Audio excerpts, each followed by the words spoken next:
Hi and welcome back to Mr. Simon's Maths and Physics with me. Right now, here we're gonna physically reduce using the co-function, and I hope you like and subscribe because you enjoy the lesson. So reduce the following to a positive acute angle. I have sine 80, so that I can write a sine 90 minus 10. Right, so 90 minus 10, same as 80. That's first quadrant, sine is positive, so sine 90 changes sine to cos 10 degrees. If I say cos 110 degrees, I can say 90 plus 20 gives me 110.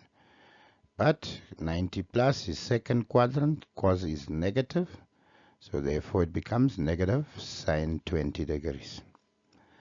Number 3, cos 55, I can say 90 minus 35, which is first quadrant. Everything is positive, so it becomes sine 35 degrees. Number 4, sine 130, you can say 90 degrees plus 40. Right, I could have worked with 180 minus, but now we're practicing 90. So 90 plus 40, that is second quadrant. Second quadrant sine is positive, but the 90 changes sine to cos, so therefore it becomes cos 40. Cos 170, you can say 180 minus 10, but I can also use 90 plus 80. Alright, so 90 plus 80, that falls in the second quadrant. Cos is negative, but the 90 changes cos to sine. So therefore it becomes negative sine 80 degrees. Sine 50 equals sine 90 minus 40, which falls in the first quadrant. Everything is positive, so therefore it stays positive. But 90 changes sine to cos 40 degrees. Alright.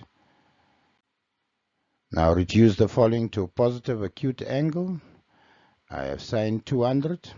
Now I'm using 270, although they say you mustn't, but it's much just for explanation purposes, so that when you're done grade 11, 12, and you're at university, at least you have had an introduction to 270 if you're in the CAP syllabus.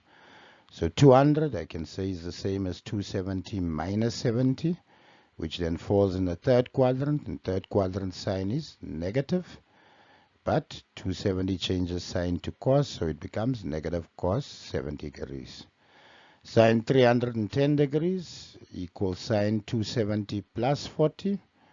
Right, so plus 40, fourth quadrant, sine is negative, but 270 changes sine to cos 40 degrees. Number 9, sine 250 is the same as saying 270 minus 20 degrees, which is in the third quadrant. The third quadrant sine is negative, but 270 changes sine to cos 20. If I say number 10, cos 230, same as 270 minus 40. Third quadrant, cos is negative, becomes negative. 270 changes cos to sine, negative sine 40 degrees. Cos 290, all right, it becomes cos 270 plus 20, which is in the fourth quadrant. The fourth quadrant cos is positive, but 270 changes cos to sine, so it becomes positive sine 20 degrees. Cos 325 equal cos 270 plus 55, which falls in the fourth quadrant. In the fourth quadrant, cos is positive, so therefore becomes positive sine 55 degrees. I hope you enjoyed the lesson. I hope you've learned from this lesson. Please like and subscribe. All glory to God. God bless. Bye.